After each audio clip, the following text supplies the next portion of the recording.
Bueno, empezó. Sí. Y ya están los residentes, en realidad ya está.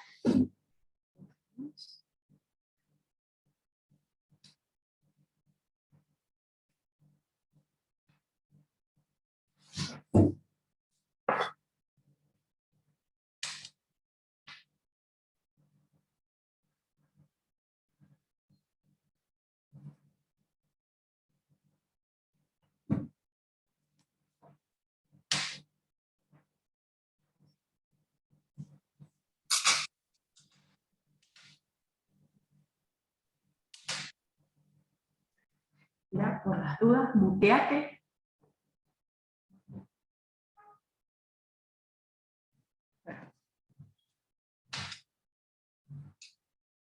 Y cuando dejo de hablar yo, a ver qué me puedo hacer.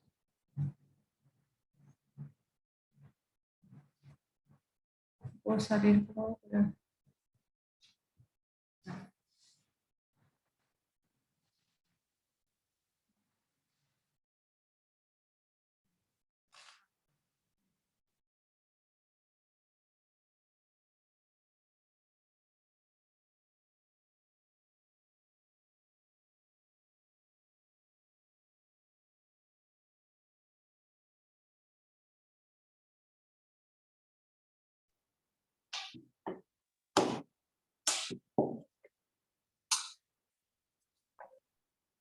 Voy a sacar el barbijo.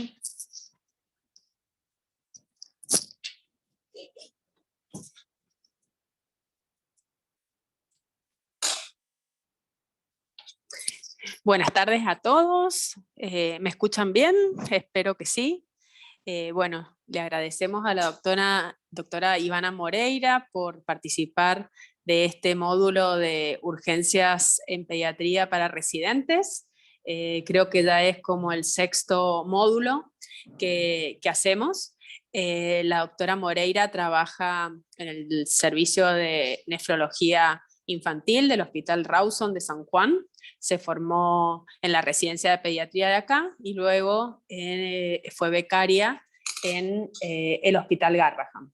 Así que tiene muchísima experiencia en el tema y nos pareció que sería un tema muy interesante para la formación de los residentes. Así que acá la tengo enfrente mía. Muchísimas gracias, doctora. No, muchas gracias a ustedes por invitarme. Buenas tardes a todos. Espero que sea una clase didáctica de una patología tan frecuente en nuestra población. Cualquier cosa están disponibles las preguntas. La idea es que esto sea algo práctico de la primera instancia que uno recibe a pacientes con síndrome urémico hemolítico o con diarrea positiva. ¿Se escucha bien? ¿Sí? Perfecto. Bueno, vamos a hablar entonces del síndrome urémico hemolítico diarrea positivo.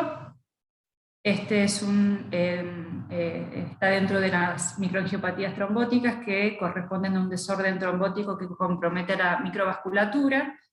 Las MAT o microangiopatías trombóticas, como vamos a decir, se caracterizan por agregación de plaquetas a nivel sistémico e intrarrenal, la presencia de trombocitopenia e injuria mecánica a nivel de eritrocitos.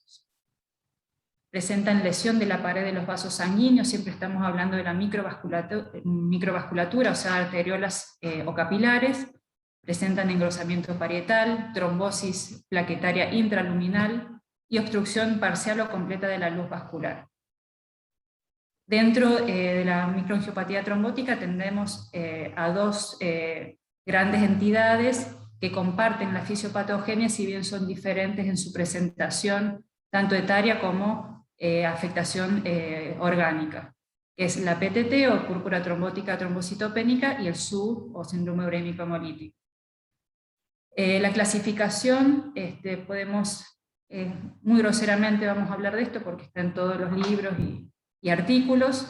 Dentro de las etiologías de la clasificación puede ser mediante la etiología, puede ser de origen infeccioso, obviamente tenemos la Escherichia coli, que es la gran bacteria que tenemos en cuanto a frecuencia e importancia por la gravedad que produce en el organismo, y tenemos pues patógenos como la Shigella o la Streptococcus pneumoniae, que si bien son muy frecuentes, pero no se describen tanto como la Escherichia coli. También tenemos el HIV y otros virus y bacterias que se han descrito también. Tenemos de origen hereditarios, autosómicas recesivas, dominantes, errores congénitos del metabolismo, déficit de C3, prostaciclina, son todos, se han descrito microangiopatías trombóticas asociadas a todos estos desórdenes, si bien no con la frecuencia, por supuesto, del subclásico o de positivo. Está asociado a drogas, mitomicinas, contraceptivos orales, ciclosporina, tacrolimus y otros. Bueno, acá en la importancia que tenemos en cuanto a frecuencia, por supuesto, los inmunosupresores muy usados por nosotros y por otras especialidades, como es el y tacrolimus, que por ejemplo lo usamos muy frecuentemente en patologías como un síndrome nefrótico. Y otras causas y otras entidades que se asocian y que pueden desencadenar una microangiopatía trombótica, como una hipertensión, cáncer, posparto, lupus, síndromes muy raros, descritos en pediatrías como es el de Dennis-Drash, asociados a leucemias y otras patologías oncológicas, y virus como el citomegalovirus. La clasificación en realidad más importante y que más nos representa es cuando dividimos el síndrome urémico hemolítico en si tiene diarrea o no tiene diarrea directamente. En este caso hablamos de su diarrea positivo, o típico o epidémico. Y si no, hablamos del atípico o sin diarrea de negativos, porque pacientes que no han presentado diarrea en su evolución y tienen una evolución, por supuesto, más tórpida y crónica. Hay pacientes con su recurrente que tienen de presentación familiar y secundario a otras entidades o patologías. Vamos a ir a lo concreto, que es, vamos a hablar ahora del subepidémico de positivo asociado a la gigatoxina o STEC, o clásico. De esa forma lo pueden encontrar en la bibliografía. En cuanto a las características generales, es la forma más común de presentación en la edad pediátrica. Se denomina el SUO, así el SUO asociado a diarrea, y es la enfermedad endémica en nuestro país. Es producida por esta bacteria, que es la Escherichia coli enterohemorrágica y productora de la gigatoxina, y es una enfermedad de declaración obligatoria. Para hacer un poquitito de historia nada más, desde el 1955 un hematólogo, Conrad Gasser, se describe por primera vez la asociación de la anemia hemolítica e insuficiencia renal. 7 años después, Gian Antonio describe 64 casos y toda la secuencia clínica de esta enfermedad, así como la evolución, y propone la diálisis peritoneal como el tratamiento conservador de la insuficiencia renal, y a partir de ahí esta enfermedad tan grave se evoluciona, drásticamente disminuye la mortalidad. Y después, en 1987, que vamos a la última descripción, nuevamente Gian Antonio demuestra acá en Argentina la asociación de la gigatoxina con el síndrome urémico hemolítico. Así que, bueno, Gian Antonio, como todo el mundo conoce, ha sido muy importante en el estudio y la diálisis peritoneal como tratamiento paliativo de esta enfermedad. Vamos a una parte muy importante, que es la epidemiología. El síndrome urémico hemolítico, diarrea positivo, es la primera causa de insuficiencia renal aguda. Esto estamos hablando en población pediátrica, por supuesto. Es la segunda causa de insuficiencia renal crónica, de diálisis y trasplante renal. Esto es, o sea, la segunda causa de los pacientes pediátricos, por la cual los pacientes pediátricos se trasplantan, son pacientes que han tenido su diarrea positivo en su infancia. La incidencia, esto es un dato actualizado del año 2020, se han declarado 306 casos. Años anteriores se hablaba siempre de entre 400 y 500 casos nuevos por año. La prevalencia, 6 a 8 casos por cada 100.000 niños menores de 5 años, y bueno, nuevamente Argentina es el país con mayor incidencia mundial. Desde el año 1999 la denuncia es obligatoria. Vamos a hablar muy poquito de la patogenia, de la toxina, de estos patógenos productores de esta gigatoxina. La Escherichia coli es un patógeno zoonótico productor de esta gigatoxina y es la más frecuente e importante en frecuencia y gravedad. El serotipo O157H7 es el más frecuente que vamos a detectar, y hay otros que son el 0.145NM y el H21, H19, H2, todos productores de una colitis hemorrágica con probabilidad de desencadenar un SUB. También, bueno, la Shigella y la disentería.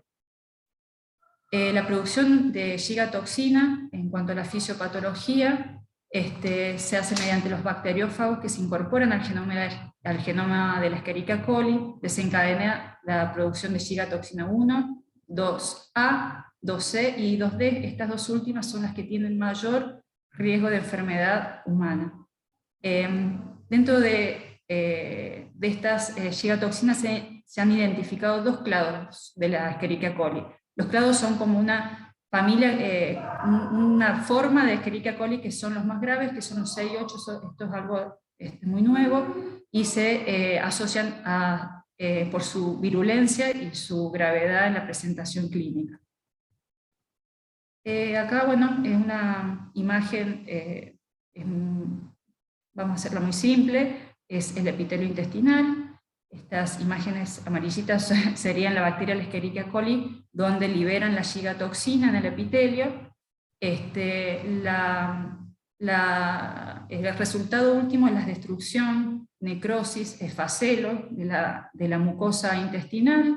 Eso se traduce, por supuesto, en la colitis hemorrágica. Y la gigatoxina, una vez liberada, se une a un receptor, que es un receptor muy estudiado, que es el GB3, que mediante ese receptor se internaliza mediante endocitosis, y esa gigatoxina pasa a la circulación desencadenando todos los trastornos clínicos a nivel multisistémico. Bueno, esto más o menos es lo mismo, el colon, el epitelio intestinal, el traspaso de la toxina a nivel de sangre, produciendo una endotoxinemia. Todo esto resulta de una gran liberación de mediadores inflamatorios, proteasas, hay consumo de complemento demostrado, en los últimos años se ha demostrado que interviene el complemento en toda esta cascada inflamatoria, leucocitos, bueno, todo esto termina en activación plaquetaria, trombocitopenia, en el riñón llegan y lesionan el epitelio tubular, el endotelio glomerular, todo termina en daño renal agudo e insuficiencia renal. La epidemiología, bueno, la presentación, estamos hablando de niños pequeños, de un promedio de 27.6 meses, 2 a 3 años sería la presentación frecuente, y esto se cumple, esto lo vemos. No hay diferencia en la presentación en cuanto a sexo, y obviamente mayor incidencia en primavera-verano, que coincide con los brotes de diarrea. Y la mortalidad descrita es del 3 al 5%. Algunas características que me parecen que son muy importantes en cuanto a este patógeno, la Escherichia coli productora de STEC, es un patógeno emergente de los alimentos, y hay dos acá puntos muy, muy interesantes en cuanto a las características. Primero, que se ha demostrado una muy baja dosis infectante de la bacteria, solo con 100 unidades formadoras de colonia es capaz de desencadenar una enfermedad muy severa, o sea que no necesitamos grandes dosis en cuanto al número de bacterias. Y después, que sobrevive muchísimo tiempo, incluso a temperaturas que debería ser hostil para otros patógenos, sobrevive 3 meses en la heladera, 6 meses en el freezer y hasta 2 meses en la materia fecal. Esto lo hace que estemos en un problema sanitario importante, sobre todo en países como Argentina, donde los controles no son tan eficientes. Y bueno, se transmite a través de los alimentos y aguas contaminados. El contacto se produce persona a persona y se ha descrito la vía fecal oral. Y bueno, muy frecuente el contacto con animales portadores de la bacteria, y esto sucede en campos, granjas, zoológicos. En cuanto a la presentación clínica, el 80-90% de los pacientes refieren diarrea, pero sí hay un porcentaje de pacientes donde después se demuestra la presencia por hisopados anales de Escherichia coli, pero al interrogatorio no rescatamos la diarrea. Entonces, bueno, siempre surgen dudas en estos pacientes. Y de estos pacientes que tienen portador, que han tenido la diarrea por Escherichia coli, hasta un 60% tienen sangre, y los refieren así. Obviamente siempre está asociado el dolor abdominal, vómitos y fiebre. De estos todos pacientes que tienen diarrea con sangre, hasta el 50% evolucionan a un síndrome urémico hemolítico, caracterizado nuevamente por una anemia hemolítica microangiopática, y esto lo vamos a ver traducido clínicamente como una palidez aguda. Los padres te dicen se puso pálido de un día a otro o en horas directamente. Y obviamente en el laboratorio vamos a ver una caída abrupta de la hemoglobina.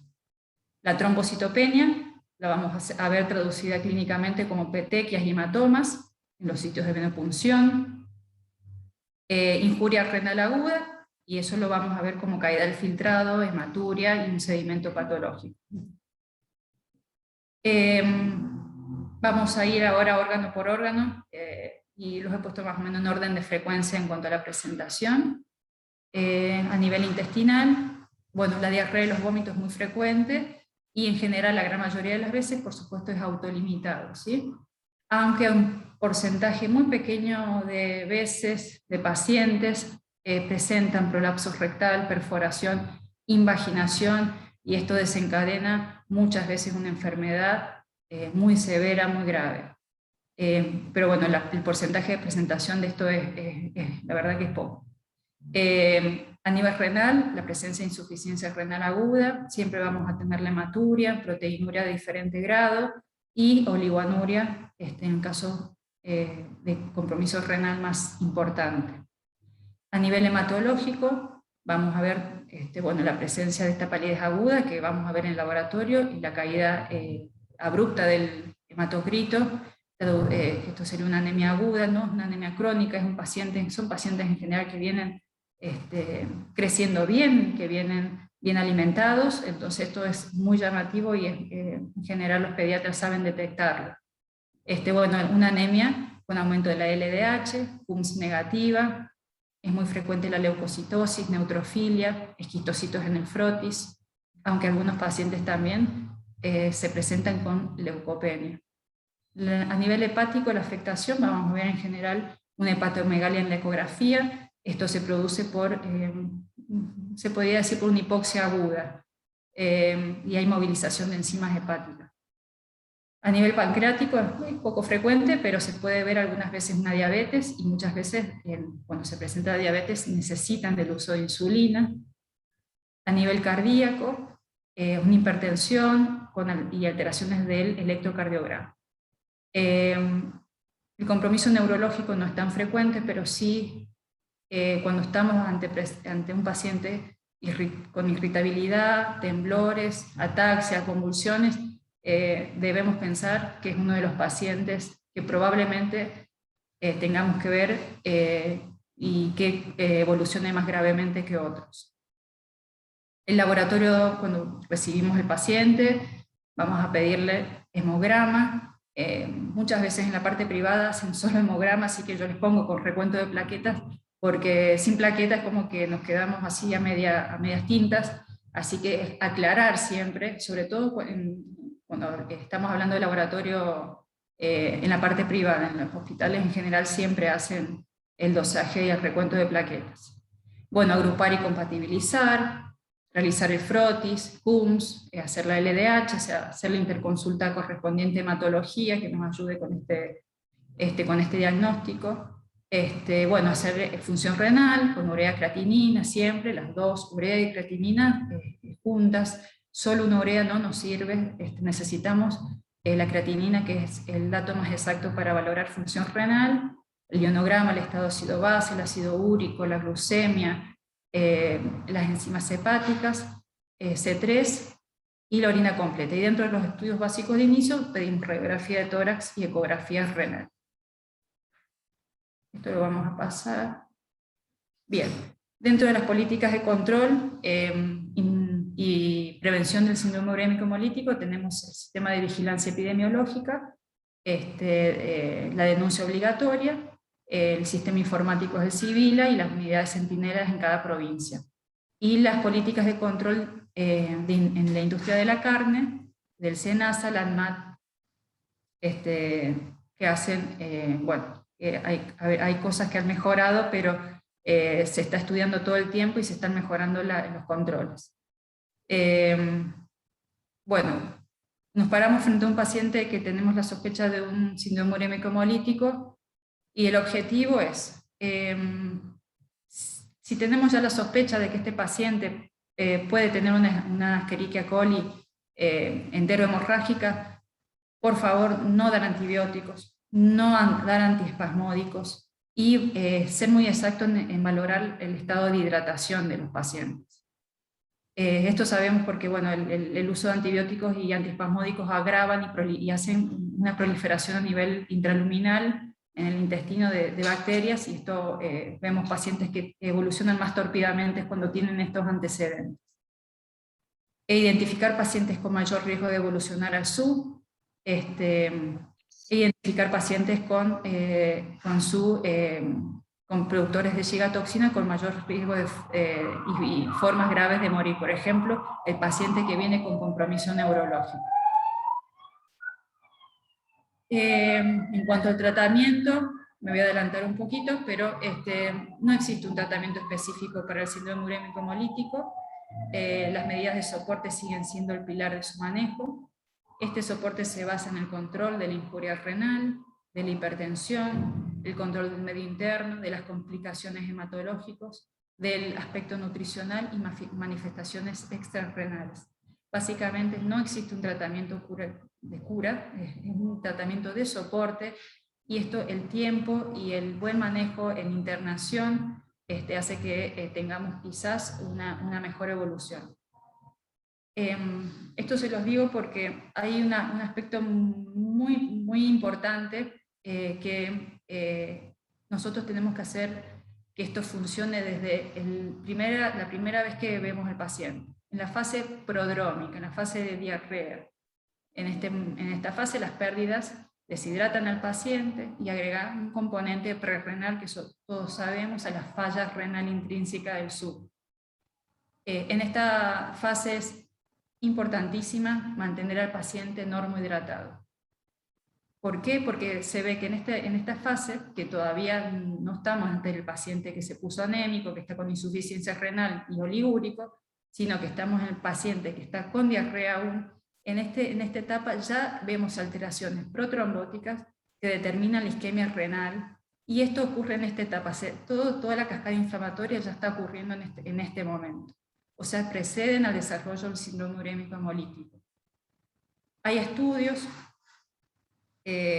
muchos estudios se han hecho en estos últimos años, en donde se ha demostrado que la administración endovenosa de solución fisiológica, con el objetivo de mantener expandida la volemia durante esta fase de diarrea, redujo la incidencia de formas oligoanúricas del SUB, que como es sabido presentan peor pronósticos que aquellas con diuresis conservada. Los niños con SUB que se internaron deshidratados requirieron dializar en forma significativamente más frecuente. Entonces, en definitiva, es muy importante asegurar la hidratación de pacientes con diarrea con sangre, o con sospecha por el interrogatorio de que pueden llegar a desencadenar un probable SUB. Si el paciente se mantiene con buena tolerancia, controles diarios, administración de sales por vía oral, y en caso de duda de internarlo, mandarlo a la guardia, expandirlo y no dudar en la hidratación endovenosa. En cuanto a la fase de estado, ya estamos en paciente con todos los signos y el diagnóstico de sospecha de SUB. Tenemos que determinar el estado de hidratación. Y acá me extiendo un poquito porque están polisintomático y cuando uno ve por primera vez el paciente en internación, son pacientes que están internados en general, alteración del sensorio, vemos que están taquicárdicos, con respiración acidótica, están oligúricos. Entonces todo eso puede ser producido tanto por depresión de volumen como por la misma enfermedad. Al igual que ciertos parámetros de laboratorio, como la urea alta y acidosis.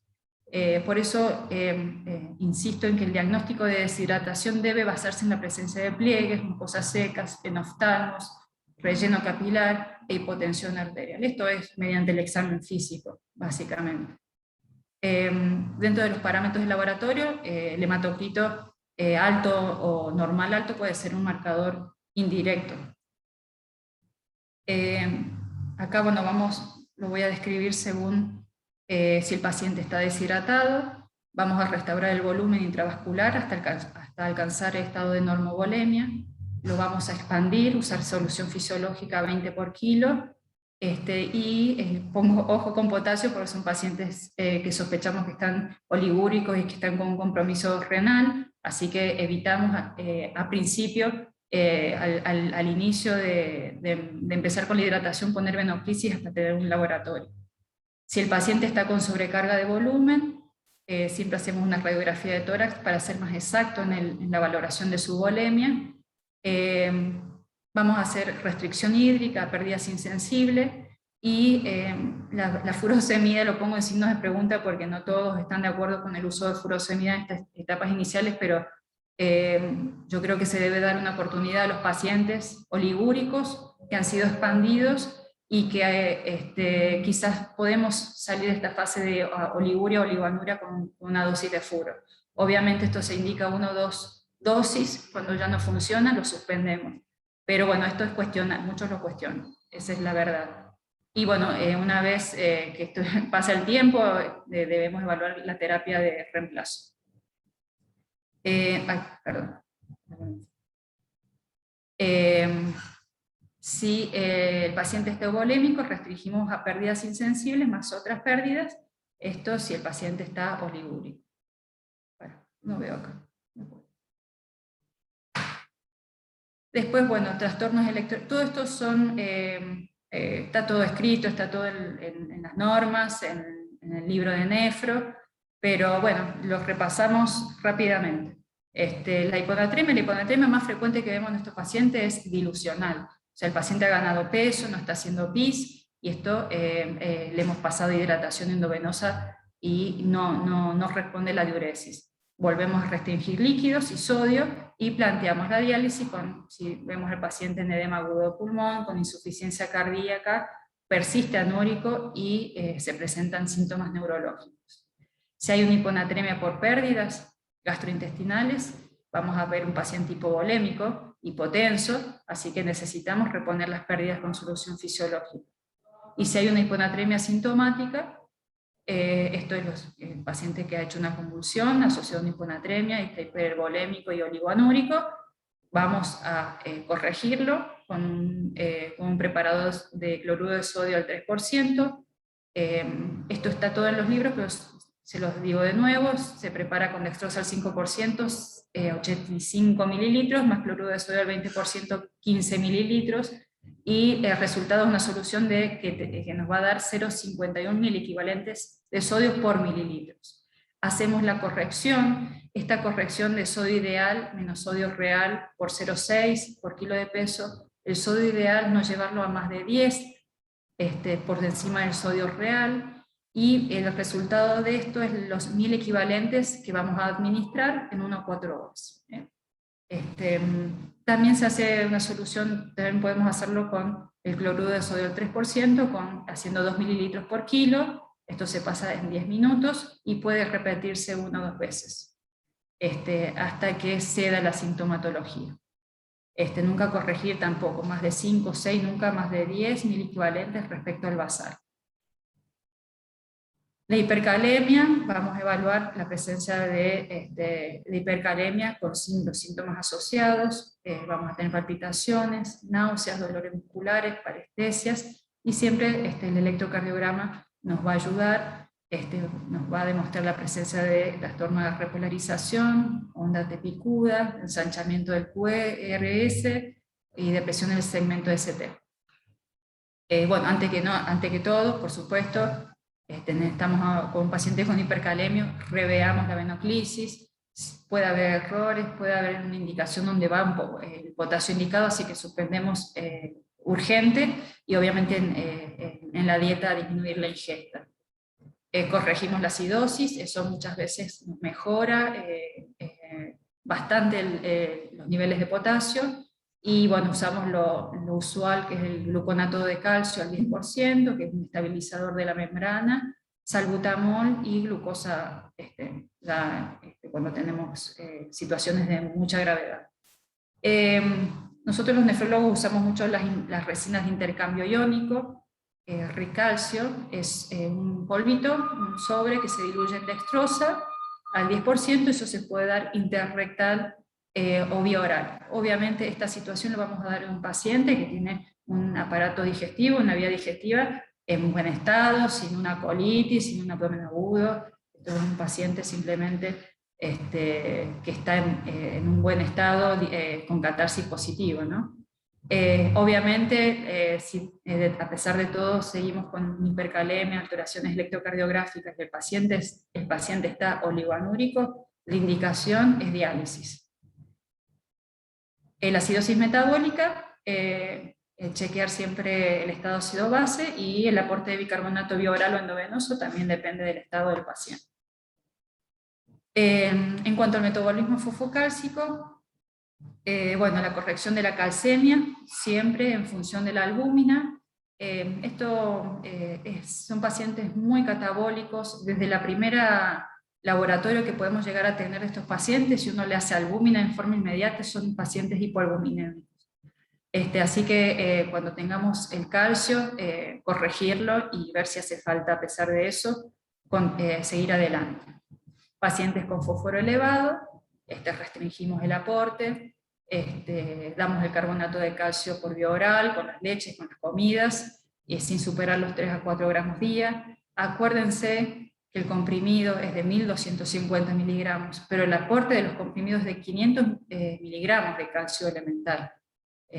Siempre eso tiene que estar muy en claro, porque por ahí nos quedamos cortos.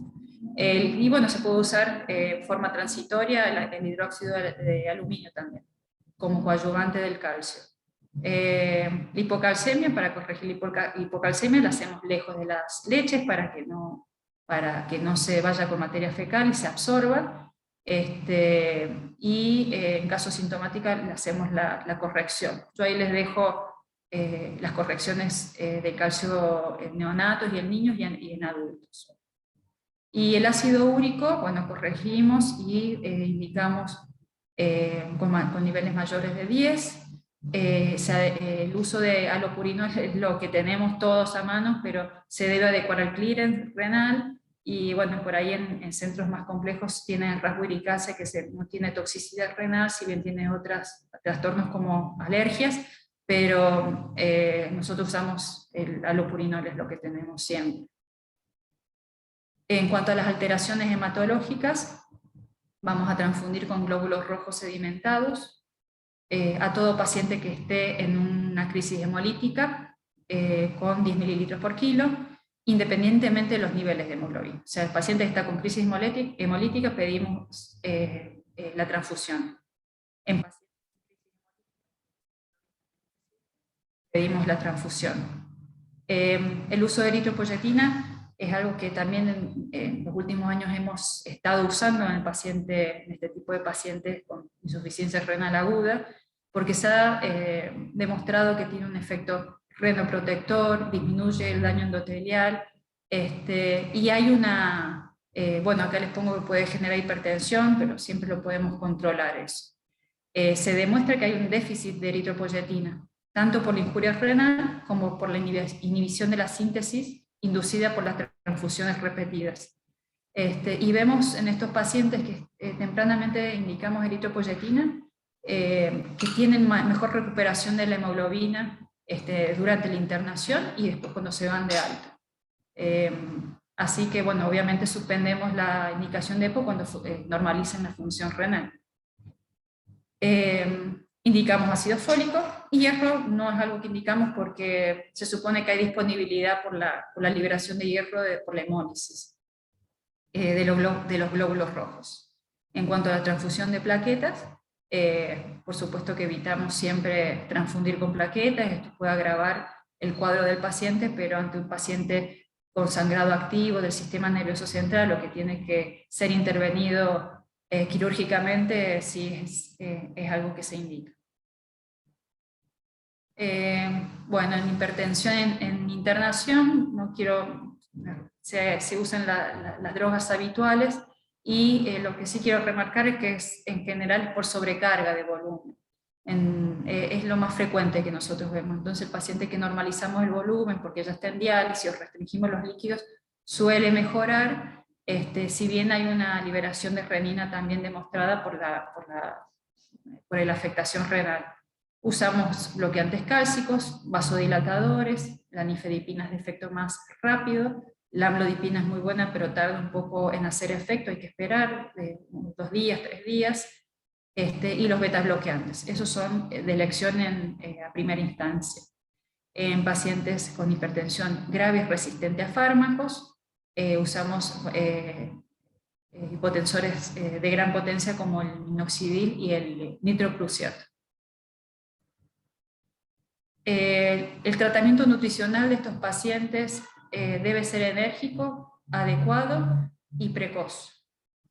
Son pacientes que se desnutren tremendamente en pocos días, tienen un gran hipercatabolismo.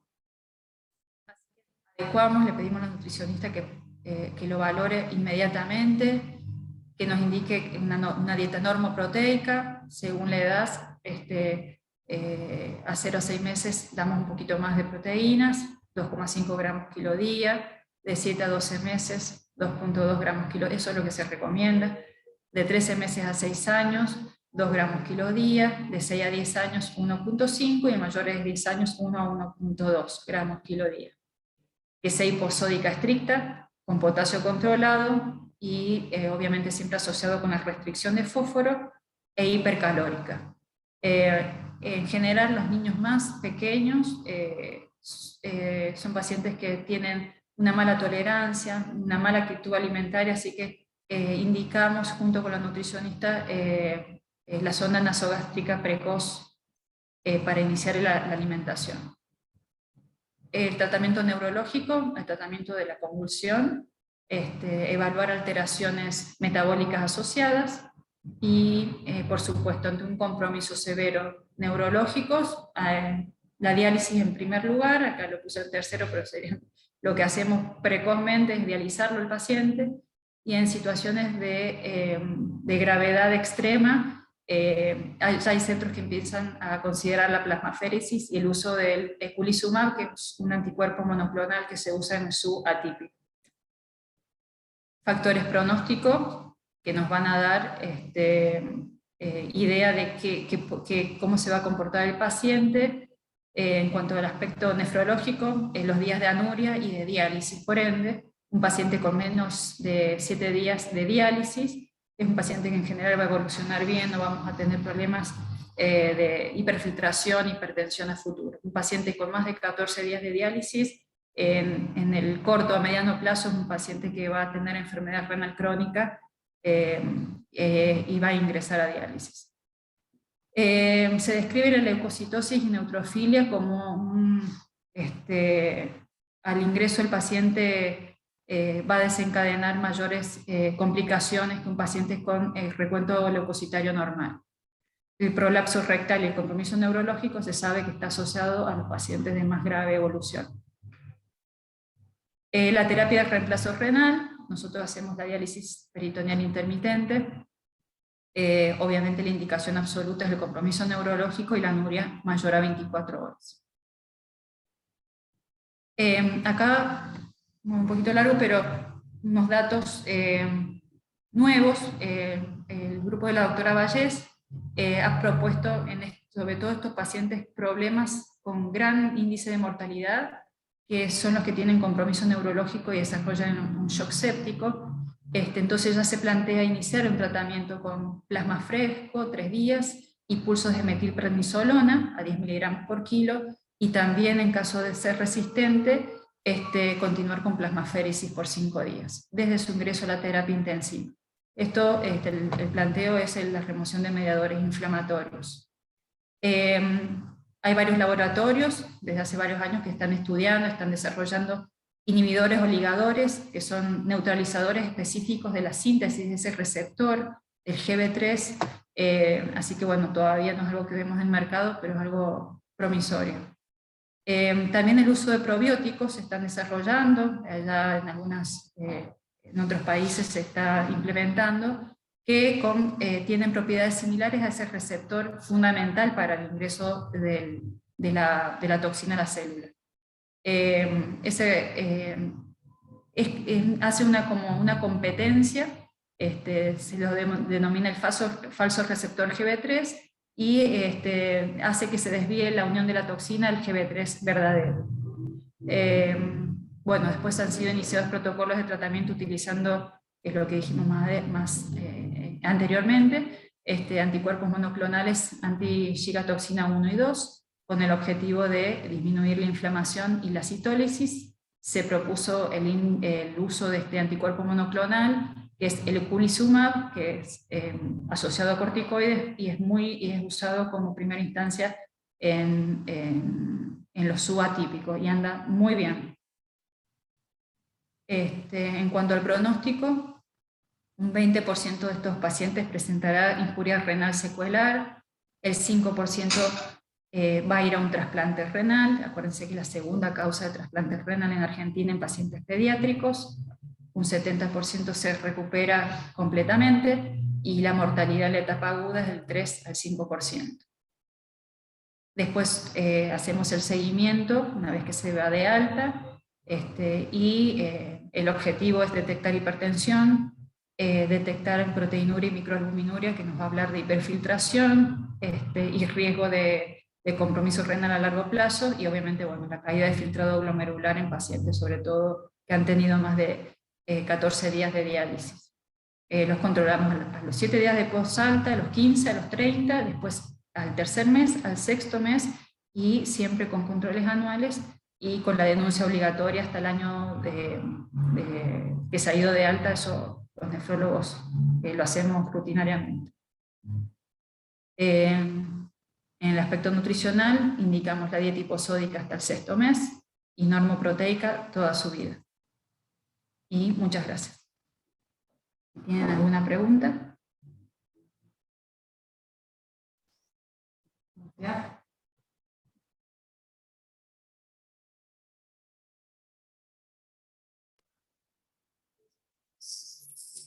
Muchísimas gracias, Ivana, por tu presentación. La verdad que acá dicen que estuvo excelente los presidentes. Tengo algunas fotitos que después las vamos a subir a las redes. Yo quería preguntarte dos cosas. Una es, bueno, si bien muchas veces cuando uno tiene el paciente con diarrea en los primeros momentos, siempre da todas las pautas de alarma para que esos padres estén atentos, pero generalmente son pacientes que llegan a la guardia y uno pierde, digamos, la manera de prevenir esto. O sea, son pacientes generalmente graves, la diarrea común se corta y no están deshidratados, nada, pero bueno, el paciente con SU, al menos por la experiencia, siempre llegan como un poco con poca tela, ¿no? Sí, sí, es así. Es un paciente que por momentos incluso parece estabilizarse y hasta tener traer tranquilidad al médico porque lo ve bien, pero esto es, creo que la forma es dar pautas de alarma, hablar de la enfermedad con los padres, plantear una amplia variedad o posibilidades de evolución, y tener abiertas las puertas para controles incluso diarios, que es lo que yo no, entiendo que no todo el mundo tiene, pero sí acercarle una guardia a un colega, que controlámelo mañana, que yo no estoy en consultorio, pero tenerlo muy cercano al paciente y hablar de los padres sobre el síndrome urémico hemolítico. Si uno no habla del síndrome urémico hemolítico, esto queda como una diarrea más que ya va a pasar y bueno, muchas veces terminamos con el paciente en la guardia descompensado y grave. Y habernos saltado esos días de hidratación, esos días de posibilidad de por ahí mejorar la evolución en la internación, porque son pacientes que van a ir a internación, pero quizás le acortamos el tiempo de diálisis, le acortamos el tiempo de injuria renal crónica futura. Entonces, hay que hablar, hay que comunicarnos y siempre tener una guardia disponible para mandar al paciente y que el paciente pueda acudir para su control y su valoración. Perfecto. Y otra pregunta es el uso de anticuerpos monoclonales acá en la Argentina, no sé, en San Juan, Mendoza, Buenos Aires.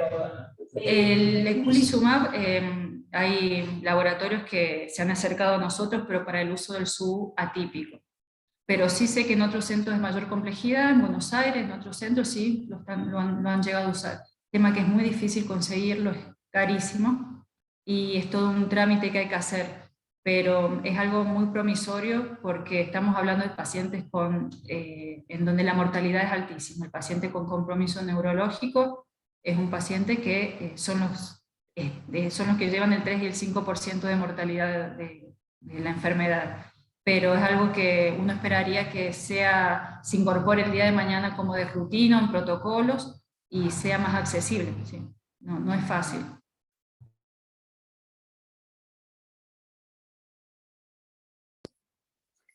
A ver, me parece que los residentes tienen alguna pregunta. Si quieren, se sacan o sea, activan el micrófono y háganla a la pregunta.